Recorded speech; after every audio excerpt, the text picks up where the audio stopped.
Part 4, The Seventh Seal, Chapter 35, The Sixth Heaven and the 21st Teacher, The Mirror.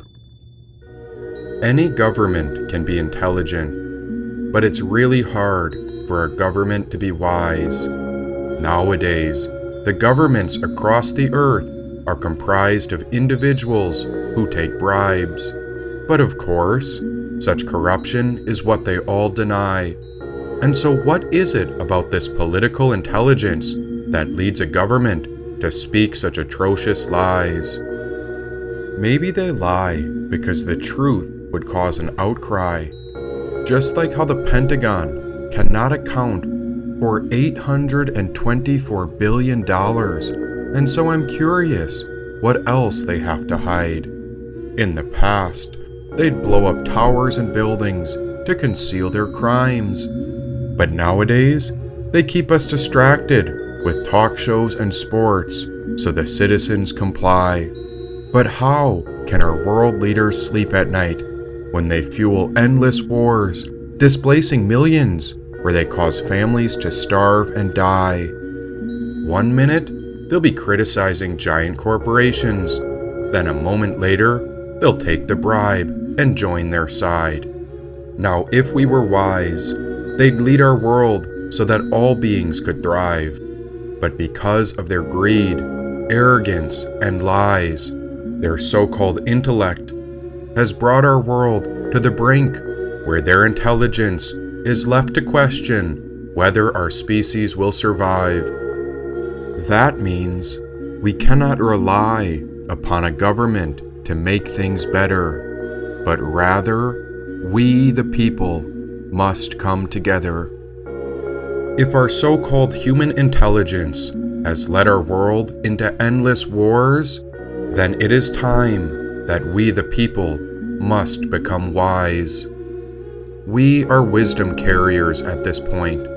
You wouldn't come here otherwise. We're a select group, and there is something we sense that we are all part of this wisdom universe. As the healing water went, so we went with it, always on the way forward, and we were never going back. The healing water was pure, and there was no more questions to ask. Such water obeyed its own true nature, and so we slipped through a tiny crack. This healing water was gentle, and it knew exactly how to relax. We slipped through the crack of eternity, and there we nestled between the material nature and the essence of the divine. It was dark in this crevice, and I became terrified of such a night. Gone beyond the light, I watched something so frightening appear when I was startled outright. I saw a beast lurking, and I was terrified it may attack. At once it pressed its face up against mine, and I knew it was the great death giver. "Leave me alone!" I cried out. Then a moment later, the great being retracted a shiny mirror. It was all a reflection, but now there was a real sphinx in front of me. This was a large dark feline, and so I waited in disbelief. "Who are you?" "I am forgiveness, your father. Don't you remember? I am the Dark Panther," he said. "Then what have you come to teach?" When people lose their sense of awe, they turn to governments and religion. When they no longer trust themselves, they begin to depend upon authority. Therefore, the master steps back so that the people won't be confused. He teaches without a teaching, so that people will have nothing to learn, said the panther. "What do you mean?" "My teaching is the process of unlearning. The ancient masters didn't try to educate the people, but kindly taught them to not know. When people think that they know the answers, people are difficult to guide. When they know that they don't know, people can find their own way. If you want to learn how to govern, avoid being clever or rich. The simplest pattern is the clearest. Content with ordinary life, you can show all people the way back to their own true nature. Now the panther began walking ahead, but it was completely dark. Where are we? We are moving upwards from the heart, he said. Such darkness covered this vast space, but I could not see. Fear began to arise when the panther spoke. Take hold of me, he said. With a hand holding the fur on his back, an inward eye opened at once. I could see into all the places I had not yet seen before. I could see into the eye of the great beyond. Beyond humanity and beyond material form. This was another level of heaven where spirit transforms. What is this place? It's where spirit acts in the world, and the Tao is like the bending of a bow. The top is bent downward, the bottom is bent upward. It adjusts excess and deficiency so that there is a perfect balance. It takes from what is too much and gives to what isn't enough. Those who try to control, who use force to protect their power, go against the direction of the Tao. They take from those who don't have enough and give to those who have far too much. Only the master can keep giving because there is no end to his or her wealth. She acts without expectation, succeeds without taking credit, and doesn't think that she is better than anyone else, said the Dark Panther. What are you? You must mean, how do I serve? I take souls to the places that we are meant to find. The source of life has brought you to me, and so I will usher you into the dwelling of the divine, he said. So, you know what I'm meant to find? I do, he said. But how? Because I am you, he said. Then who are we? It is we who are invincible, he said. But then what was that reflection? There was a projection that I saw in that mirror.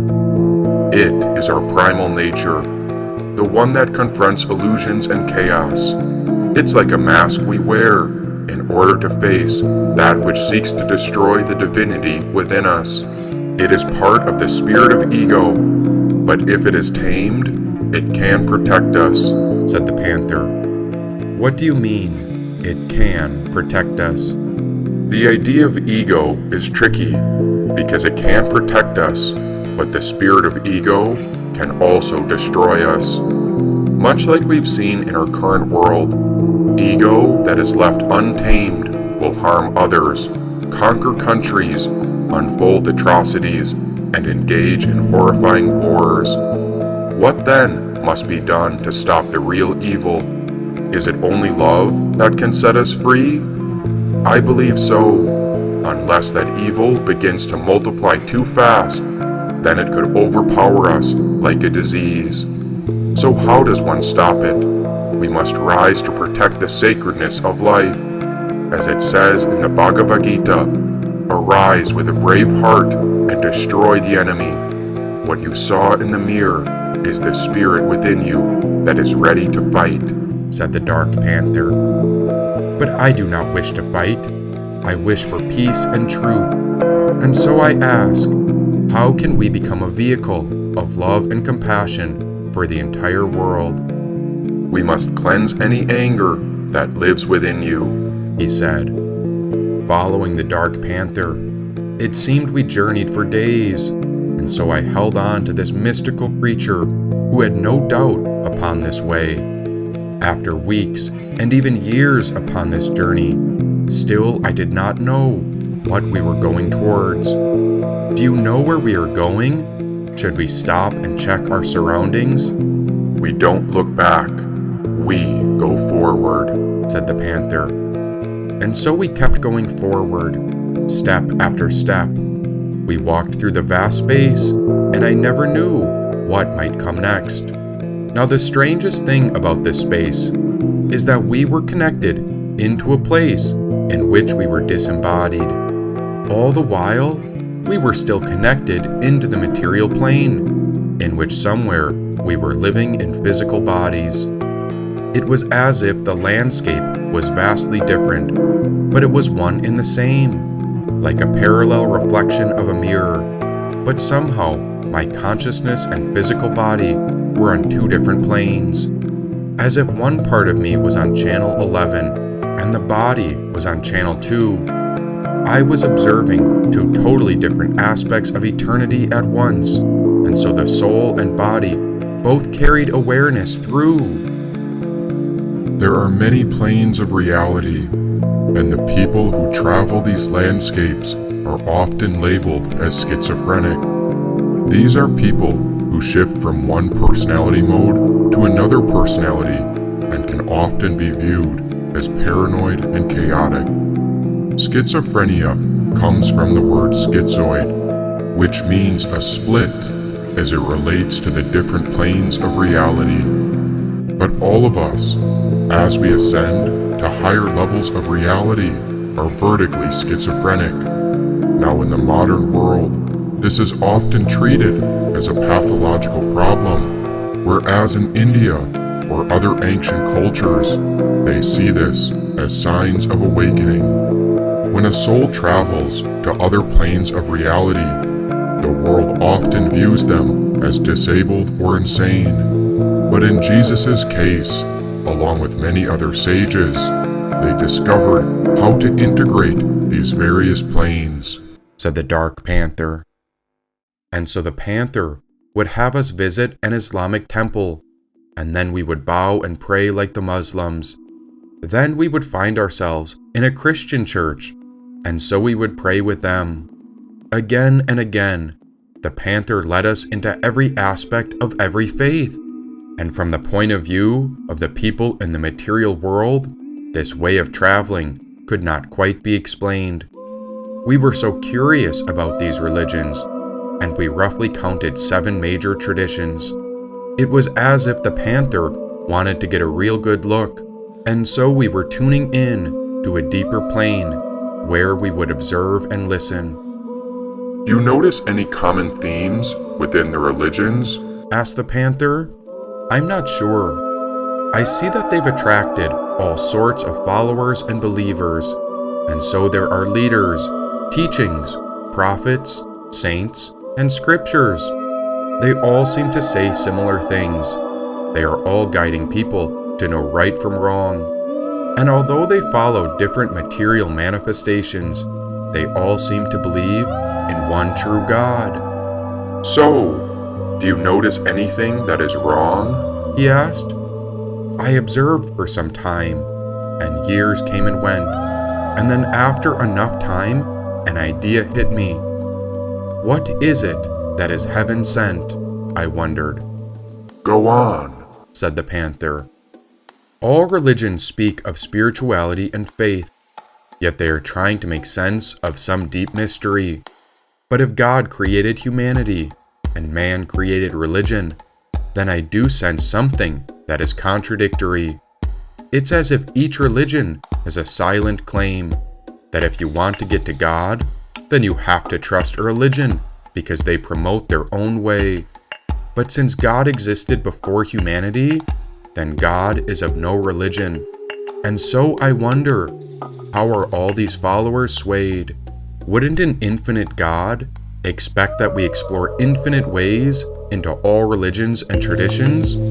It's not right to just listen and accept one point of view.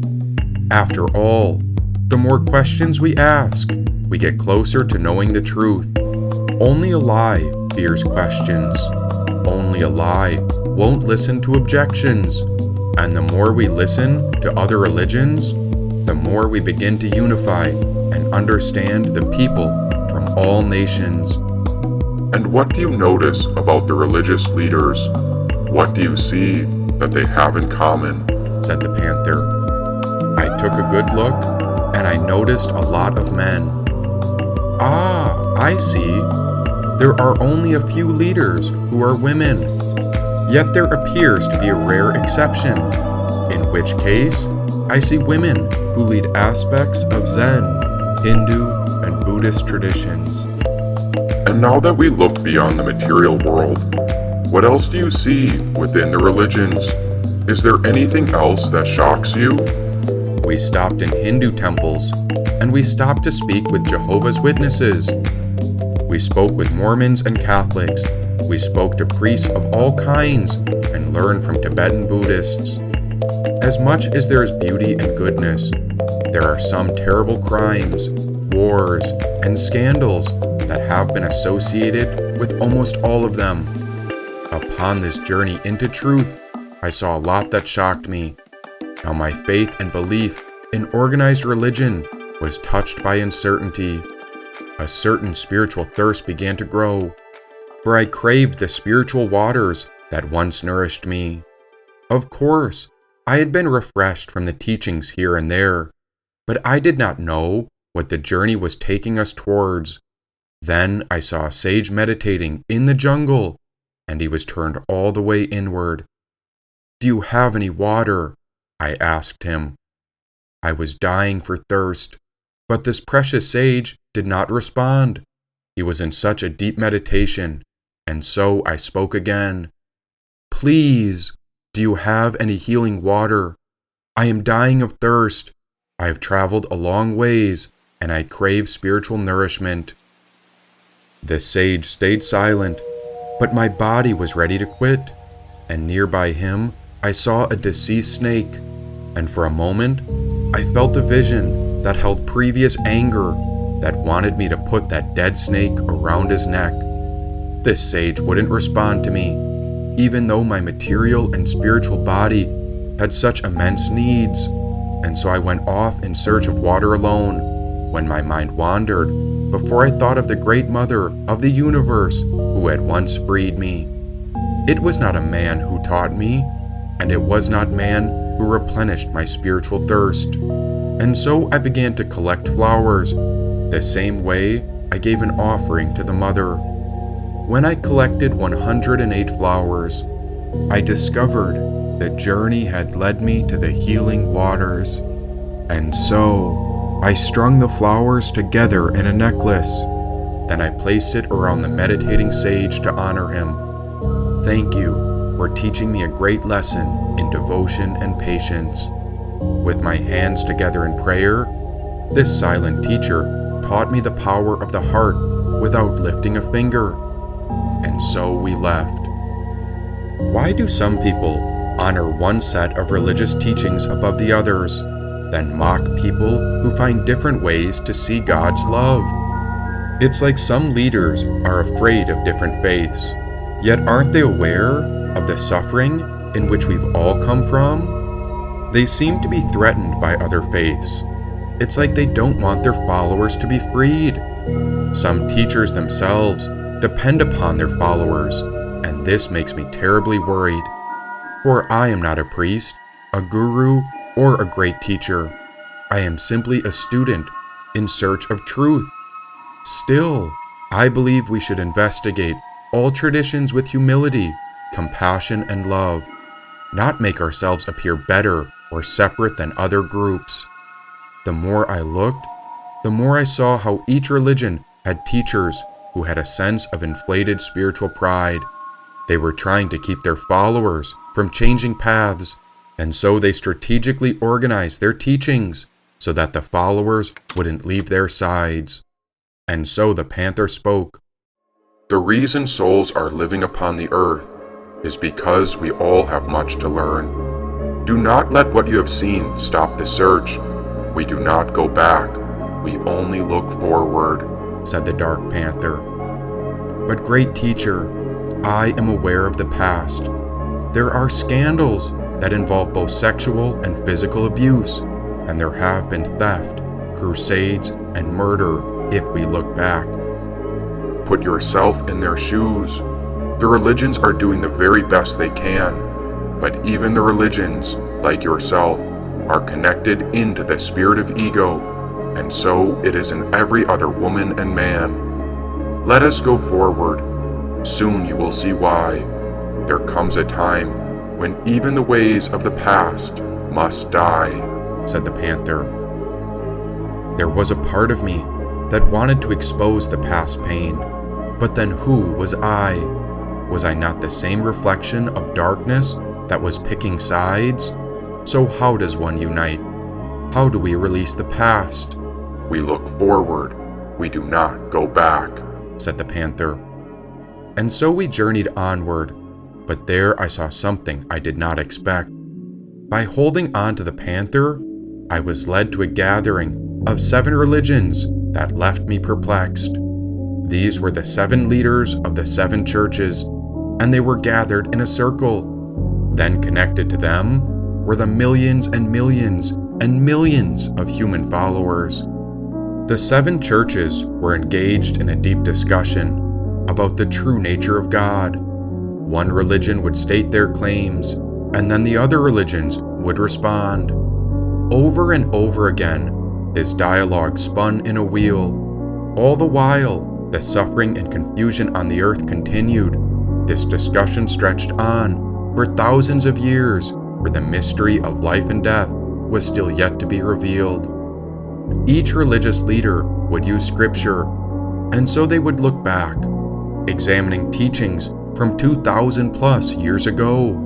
And meanwhile, the material realm got so confused that chaos started to overflow. There seemed to be no way out, but still, I didn't understand. What is the meaning of this? I asked the panther. The point is that if we wish to get to heaven, even religion must be transcended, he said. What? Religion is like a boat that gets you across a turbulent sea. Our world exists in the sea of suffering, and the toll across cannot be paid by wealth or money. Religion can get you across the ocean of suffering and illusion, but every good sailor knows that you leave the boat in the water, said the panther. And what happens after we leave the boats? Psst. Come up here, and I will show you what must take place after this, said an angel from high above. This was a secret entrance, and it was beyond where the religious debate was taking place. Everyone else was so occupied in trying to be right that no one seemed to notice the opening into this higher space. I went into it, and at once I was in the spirit, and before me there was a throne with a soul upon it, and the soul who sat there had the appearance of jasper and ruby. A rainbow that shone like an emerald encircled the throne. Surrounding the throne were 24 other thrones, and seated upon them were the 24 elders. They were dressed in white and had crowns of gold on their heads. From the throne came flashes of lightning, rumblings, and pearls of thunder. In front of the throne, 7 candle lampstands were blazing. These are the 7 spirits of God, said the angel. And in front of the throne, there was what looked like a sea of glass, clear as crystal. What in the heaven is happening? Life is an incredible curriculum in which we live it richly and passionately as a way of awakening to the deepest truths of our being, said the angel. There is a line in the Tao Te Ching that says, truth waits for the eye unclouded by longing. As long as you want something, you only see the outward container, and our desire to keep the game going makes it very hard for us to see what is in fact happening, said the panther. I really feel that life is a mystery, and all I know is that up here, it's all clear. I suppose I've come to find out that the phrase, "I don't know," is the best response to all the profound questions I've ever heard. It keeps me open, right at the edge of something I don't really understand, and yet I don't have to know. I was right beside the center of the throne when the panther tapped me before I turned around as he held up a mirror. In it, I saw 4 living creatures, and they were covered with eyes, in front and in back. The first living creature was like a lion, the second was like an ox, the third had the face of a human, and the fourth was like a flying eagle. Each of the 4 living creatures had 6 wings, and they were covered with eyes all around. Even eyes were under the wings. Holy, holy, holy is the Lord God Almighty, who was, and is to come. Next, the 24 elders laid their crowns before the throne and said, "You are worthy, God, to receive glory and honor and power, for you created all things, and by your will they were created and have their being." As I looked at the throne, I was surprised to find that it was a simple stone. It was a round stone with 3 marks upon it when the angel cried out, Who is worthy to break the seals and open the scroll? But no one in heaven, or on earth, or under the earth came forth to open it or even look inside the scroll. Some people were crying, and so I simply got curious. I stepped forth to take a peek with my own eyes. Then one of the elders said, "Do not weep. See, the lion has triumphed. There is one who is able to open the scroll and its 7 seals." Now I know what you might be thinking. Why would they allow someone up here if I wasn't a perfect spiritual example? And so to answer that question, I would say, because I know that I don't know. And also, I wasn't asking for permission, but I'll ask for forgiveness if needed. The one thing I do know is that this journey required a rogue and a rascal. One by one, I popped open the 7 seals, and each time a spirit emerged, and it would whisper the strangest things that few people had ever heard. Sometimes it was absurd, but I wrote it down into a bunch of poems. No one would believe me if I told you about the scroll, and so I was just doing as the spirit told. Each time a seal opened, it seemed that spirit would go down to the earth. It was beyond what we humans could comprehend, and it seemed to shock everyone, including all 7 churches.